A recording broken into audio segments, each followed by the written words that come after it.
நான் பேசக்கூடிய அரசியல், மன்னர் பொதுவா யாரை மன்னராக்குவாங்க? தன்னுடைய அவையில யாருக்கு உரிமை கொடுப்பாங்க, யாருக்கு அமைச்சர் பொறுப்பு கொடுப்பாங்க? தன்னுடைய வாரிசுகளுக்கு, தன்னுடைய நெருங்கிய சொந்தங்களுக்கு. அதுக்கு எதிராக தான் நம்ம பேசிக்கிட்டு இருக்கோம், போராடிக்கிட்டு இருக்கோம். அப்படி இருக்கையில விஜய் சூப்பர் அரசியல் பண்ணாரு. சாமானியர்களையும் அமைச்சர்கள் ஆக்கினாரு. நம்ம அதை வரவேற்கிறோம். அது நல்ல ஒரு விஷயம். மன்னரை எல்லாருக்குமே பிடிக்கும். மன்னர்களை மதிக்கக்கூடியவங்க எல்லாருமே அந்த நாட்டில் இருந்தாங்க. ஆனா அவங்களும் அடிமையா தான் இருந்தாங்க. விஜய் அவருடைய ஜோதிடரை ஒரு அரசு அதிகாரியா நியமிக்கும் போது ஒரு பெரிய எதிர்ப்பு வந்துச்சு. அது ஏன்? அது அவர் நியமிச்சது சரியா தவறா அப்படின்னு கேட்டா கண்டிப்பா தவறு. மன்னருக்கு சார்ரா போறான் அப்படிங்கிறதுக்காக ஒரு சாமானியனை நம்ம அமைச்சராக்க முடியுமா? அவையில பொறுப்பு கொடுக்க முடியுமா? அவனுடைய குணாதிசயங்கள், மக்களின் மீது அவனுக்குள்ள அக்கறை, அதை தெரிஞ்சுக்கிட்டு மக்களுக்காக அவன் உழைப்பானா, உழைச்சிருக்கானா அப்படிங்கிறத தெரிஞ்சுதானே அவனுக்கு பொறுப்பு கொடுக்கணும். தன்னுடைய ஜோதிடரா இருந்தாரு அப்படிங்கிற ஒரே ஒரு காரணத்துக்காக அவர் அவருடைய டிரைவருடைய மயனுக்கு சீட்டு கொடுத்திருக்காரு.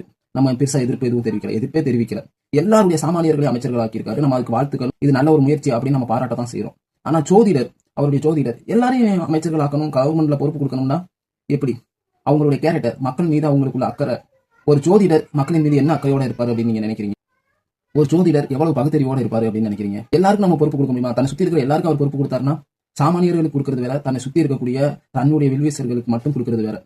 அதைத்தான் நம்ம எதிர்த்து பேச வேண்டியது இருக்கு. இதற்கு அப்புறம் இந்த மாதிரி நடக்காது அப்படின்னு நினைக்கிறேன்.